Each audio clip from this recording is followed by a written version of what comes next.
একটি দেশের পাসপোর্ট হোল্ডাররা উইদাউট এনি ভিসাতে পৃথিবীর কতগুলো কান্ট্রিতে ফ্রি ভিসাতে যেতে পারে তার উপর ভিত্তি করে মূলত গ্লোবাল পাসপোর্ট র্যাঙ্কিং করা হয়।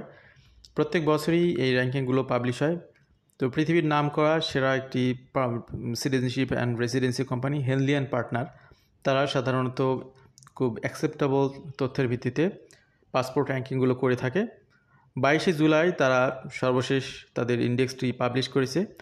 সেখানে দেখা যাচ্ছে কানাডা পৃথিবীতে বর্তমানে অষ্টমতম কান্ট্রি হিসেবে অবস্থান করতেছে পাসপোর্ট র্যাঙ্কিংয়ের দিক থেকে, এবং ইউএসএ থেকে এগিয়ে আছে কানাডার অবস্থান।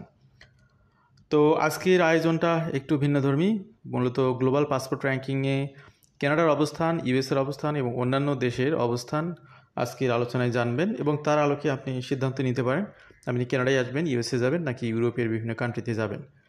তো মজার বিষয় হলো যে আমরা অনেকে হয়তো জানি না, আমাদের এশিয়ান কান্ট্রি সিঙ্গাপুর হচ্ছে পৃথিবীর মধ্যে নাম্বার 1 কান্ট্রি পাসপোর্ট র্যাঙ্কিংয়ের দিক থেকে, এবং আরও দুটি এশিয়ান কান্ট্রি জাপান এবং সাউথ কোরিয়া তারা যৌথভাবে দ্বিতীয় অবস্থায় রয়েছে। কী কারণে সেগুলো জানবেন আজকের আলোচনায়। কানাডা এবং কানাডার বাইরে থেকে যারা আজকের আলোচনা শুনছেন সবাইকে স্বাগত জানাচ্ছি। Canadian passport continues to top US passport in latest global ranking। যে কথাটি বলছিলাম, গ্লোবাল সিটিজেনশিপ এবং রেসিডেন্সি অ্যাডভাইজরি ফার্ম যারা মূলত বিভিন্ন ধরনের সিটিজেনশিপ প্রোগ্রাম নিয়ে কাজ করে, রেসিডেন্সি নিয়ে কাজ করে, আমাদেরও partner. Henley and partner has published its latest passport index with the Canadian passport once again ranking among the world top 10 most powerful travel documents. In the last Henley and Partner Henley Passport Index released 22 July, Canada ranked in the 8th position, sharing the spot with the UAE and Estonia. তো এখানে আর একটি বিষয় সেটা হলো যে single country হিসেবে Canada অষ্টম না, এখানে তার সাথে ইউএই, ইউনাইটেড আরব এমিরেটস এবং ইস্তোনিয়া সেনজেনভুক্ত একটি কান্ট্রি, এই দুইটি কান্ট্রিও রয়েছে পাশাপাশি। The Henley and Partner Index uses exclusive information from the International Air Transport Association and ranks passport based on the number of destinations their holders can visit without a prior visa. তো কিসের ভিত্তিতে Henley and partner এই র্যাঙ্কিংটা করে থাকে? তারা মূলত এই যে এয়ার ট্রান্সপোর্ট অ্যাসোসিয়েশন যেগুলো রয়েছে সেখান থেকে তথ্যগুলো নেয় যে কোন দেশের পাসপোর্ট হোল্ডাররা কতগুলো দেশে বিশেষ ফ্যাসিলিটিস পাচ্ছে, বিশেষ করে ভিসা ফ্রি ট্রাভেলের সুযোগগুলো পাচ্ছে। এর মধ্যে আবার অনেকগুলো ক্যাটাগরি রয়েছে, অন অ্যারাইভাল ভিসা, সেগুলো আবার ডিউরেশনের বিষয় আছে, যেটাই হোক না কেন।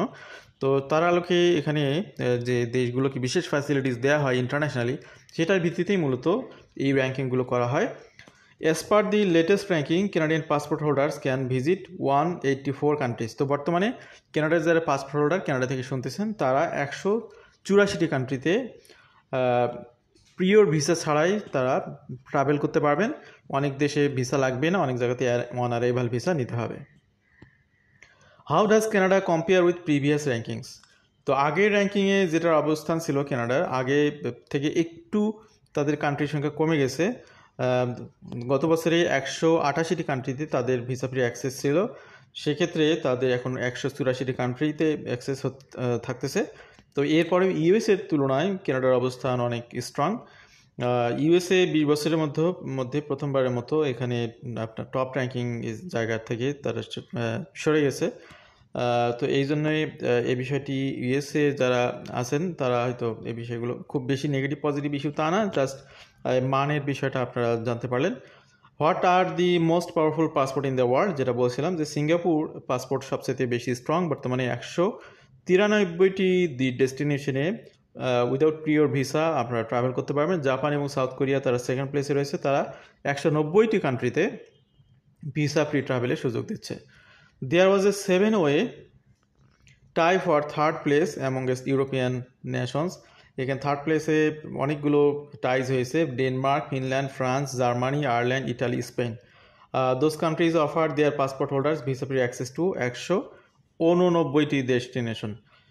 তো এটাই বুঝতে পারতেছেন, আপনারা আজকের আলোচনা থেকে বুঝতে পারলেন যে অন্যান্য কান্ট্রির কী অবস্থা। হেনলি অ্যান্ড পার্টনার স্টার্টেড, এখানে ইন্ডিয়ার অবস্থা আগের থেকে একটু এগিয়ে গেছে। সৌদি আরবিয়া এখানে বিশেষ সুবিধা পাচ্ছে, তাদের ভিসা ফ্রি অ্যাক্সেস অনেক বেড়ে গেছে আগের তুলনায়।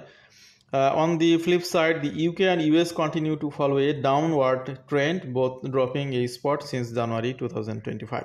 তো UK এবং US এর অবস্থা আগের তুলনায় নিম্নমুখী। The passport with largest fall over the last decade, Venezuela, তারা ভেনেজুয়েলার পাসপোর্ট সবচেয়ে বেশি এখানে তাদের অবস্থানটা বেশি নিচে চলে গেছে, followed by USA down 8 position, Vanuatu 6 position, UK 5 position, অর্থাৎ এখানে তারা কতগুলো পজিশন নিচে চলে গেছে, USA 8টা পজিশন নিচে চলে গেছে আগের তুলনায়, ভানুয়াতি 6টি পজিশন, UK 5টি পজিশন হারিয়েছে এবং কানাডা 4টি পজিশন হারিয়েছে, যেহেতু আগে ছিল 188, এখন 184। About the Canadian passport,